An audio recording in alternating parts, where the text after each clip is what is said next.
السلام عليكم ورحمة الله وبركاته.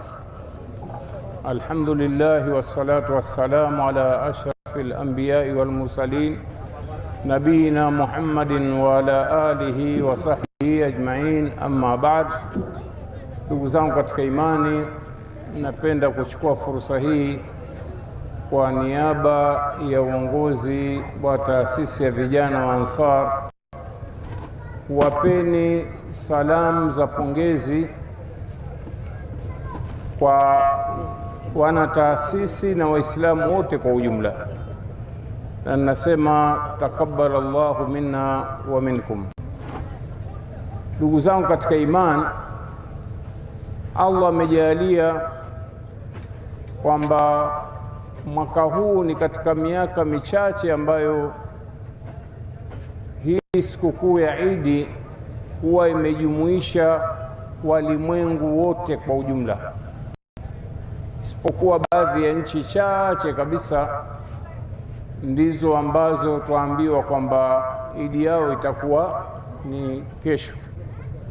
Lakini alhamdulillahi thumma alhamdulillah, yale ambayo tulikuwa tukaambiwa na watu wapinzani wanaopinga huu mwezi wa kimataifa, walikuwa wakitangaza kwamba mwezi wa kimataifa haupo, hautekelezeki, wala hauwezi kuwepo kabisa, yani katika maisha yetu ya kila siku. Tukio la mwaka huu limethibitisha kutokuwa na ukweli juu ya kauli hii, kwa sababu alhamdulillah takriban nchi, nasema tena na kariri, nyingi za Kiislamu na zisizokuwa za Waislamu ambazo ndani yake kunaishi Waislamu, leo ndio siku ya Idi. Na nasema alhamdulillah kwa sababu Idi ya safari hii ya tarehe hii ya leo, tarehe 27, inatokana na muandamo wa mwezi ambapo dunia nzima iliuona mwezi tarehe 29 ya Dhulqaada, jambo ambalo huko nyuma tulikuwa tuambiwa haiwezekani kwamba eti nchi za mbali kuwa na maslahi moja na nchi hii yetu, mfano ya Tanzania. Kwa mfano nchi za Arabuni kama vile Saudi Arabia, ambapo ndio hivi sasa kunasimama ibada ya hija, tuliambiwa kwamba Saudia iko na maslahi nyingine, bali na nchi zilizokuwa mbali, mashariki ya mbali, ziliambiwa pia kwamba ziko kwenye maslahi. Kwa maana wanadai haiwezekani kwamba eti Tanzania tuone na 29 sawa sawa na Malaysia au Indonesia au Uingereza au Marekani, lakini mwaka huu limethibiti imewezekana. Na hii yote ni Mwenyezi Mungu Subhanahu wa Ta'ala kutaka kutupa uzinduzi wa Uislamu kwamba moja sababu ya umoja wa Uislamu ni hii swala ya Eid. Kwa nini?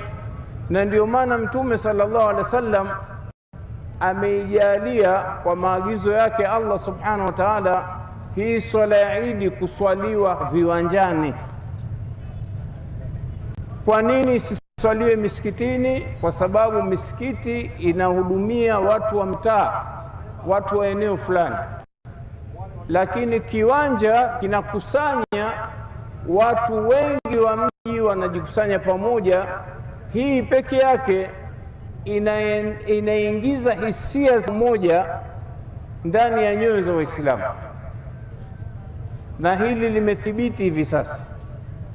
Halafu pia yale madai ya kwamba eti sisi hatuwezi kwenda na teknolojia. Wakati wa Mtume watu walipata habari za mwezi, hakuwahi kuwatuma watu wende wakatoe habari za mwezi sehemu za mbali. Sasa sisi tutawezaje kusikiliza habari za mbali za mwezi. Mwezi ni wa hapa hapa, lakini cha ajabu kilichotokea, huu mwezi wa Tanzania uliotangazwa kuonekana kwa maana ya Idi ni leo, umetangazwa na mufti wa Bakari akiwa yuko kwenye ibada ya hija Maka. Vipi watu walipata habari hapa? Teknolojia.